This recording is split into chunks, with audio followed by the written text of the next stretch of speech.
आज हम लेप्टोकोरीसा वारिकोर्निस या राइस बग के बारे में बात करेंगे, जिसे हम घुंडी बग भी कहते हैं। यह धान की फसल को सबसे अधिक हानि पहुंचाने वाला पेस्ट है। इसका डिस्ट्रीब्यूशन देखें तो यह अनेक प्रांतों में भारत के पाया जाता है। उत्तर प्रदेश में घुंडी बग से सबसे अधिक धान की फसल को नुकसान पहुंचता है। घुंडी बग की बायोलॉजी अगर देखते हैं तो लगभग 20 मिलीमीटर लंबा, हल्के भूरे रंग का, हरे रंग का होगा। इसके फुट लंबे एंटीनी 4 जॉइंटेड, टॉर्सी 3 जॉइंटेड वाले होंगे, जो इवनिंग और मॉर्निंग के समय ये एक्टिव हो जाते हैं और अनप्लीजेंट स्मेल उत्पन्न करते हैं। एडल्ट और निम्फ दोनों ही धान की फसल पर झुंडों के रूप में रहते हैं और जुलाई से नवंबर के बीच इनकी संख्या में तेज़ी से वृद्धि होती है। मार्च से जून में पुनः सक्रिय होकर घास आदि को खाने लगते हैं। लाइफ साइकिल देखें तो लेप्टोकोरीसा पूरे वर्ष ब्रीड करते रहते हैं। जो एडल्ट फीमेल है वो एक बार में धान की जो पत्तियां होती हैं उन पे 20 से 30 अंडे देती है। जो एग होते हैं वो ओवल शेप्ड होते हैं, ब्लैक होते हैं, पत्तियों से चिपके रहते हैं। 6 से 7 दिन में अंडों से पीले रंग के निम्फ निकलते हैं और एडल्ट बनने से पहले इनमें 6 बार मोल्टिंग होता है। इसका डैमेज देखें तो निम्फ और एडल्ट दोनों ही जो सॉफ्ट दाने होते हैं या बालियां होती हैं धान की, उसका रस चूसने लगते हैं और सामान्य दिखाई देने पर भी बालियों में दाने नहीं पड़ते और जो प्रभावित दाने हैं उन पे काले रंग के धब्बे पड़ जाते हैं। इसके बाद अंडों से निकलने पर जो निम्फ होते हैं वो कोमल जो पत्तियां होती हैं, शाखाएं होती हैं, उनका रस चूस लेते हैं। अगर इसका प्रिवेंशन एंड कंट्रोल देखें तो धान के जो खेत हैं उसके चारों तरफ उगने वाली घास फूस, खरपतवार को नष्ट कर देना चाहिए। जो धान के खेत हैं उनमें 5 से 10% BHC का छिड़काव करना चाहिए। पौध को समय पर ही लगाना चाहिए। खेतों को साफ रखना चाहिए।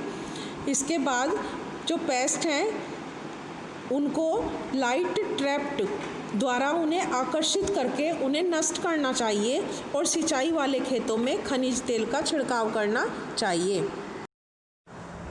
इसके बाद गन्ने के पेस्ट के बारे में बात करेंगे। गन्ने का जो मेन पेस्ट है उसका नाम है पायरिला परपुसिला।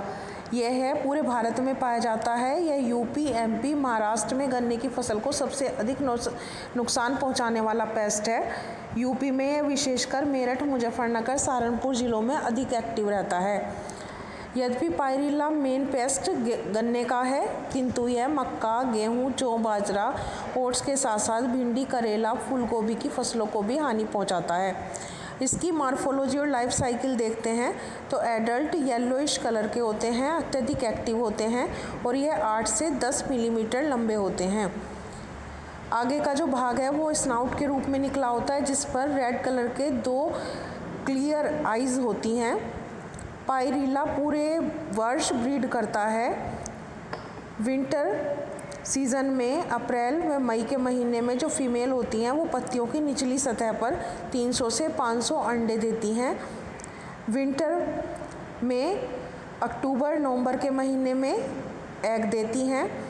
जो गर्मी का मौसम है वो 7 से 22 दिन में जो अंडे हैं उनसे निम्फ बाहर आ जाते हैं, किंतु सर्दी के मौसम में यह थोड़े डिले हो जाते हैं। तो एग से निकलने वाले जो निम्फ होते हैं वो वाइट कलर्ड होते हैं और इनमें 1 पेयर एनल टफ्ट होते हैं। जो निम्फ होते हैं वो पत्तियों से रस चूसकर ग्रोथ करते हैं। 5 बार मोल्टिंग करने के बाद गर्मी के दिनों में 6 से 8 सप्ताह में और विंटर में 4 माह में इमेगो में कन्वर्ट हो जाते हैं। जो एडल्ट इंसेक्ट है उसकी लाइफ साइकिल 5 से 8 सप्ताह की होती है और पूरे वर्ष में पायरिला की 4 जनरेशन देखी जा सकती हैं। First, second, third, fourth generation में जो एग लेइंग होता है वो अप्रैल, जून, अगस्त, नवंबर के महीने में होता है। अगर इसकी डैमेज की बात करें तो ये निम्फ और एडल्ट दोनों ही जो गन्ने की पत्तियां होती हैं उनका रस चूसते रहते हैं। इसके बाद जो पत्तियां होती हैं वो पीली पड़कर सूख जाती हैं और ये एक मीठा और चिपचिपा पदार्थ भी सिक्रीट करते हैं, जिन्हें सनड्यू कहते हैं।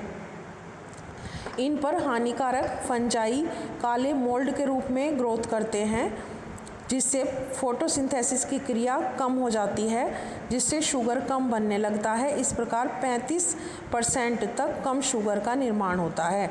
इसके बाद इसका प्रिवेंशन एंड कंट्रोल, रोकथाम या नियंत्रण हम इसके देखते हैं।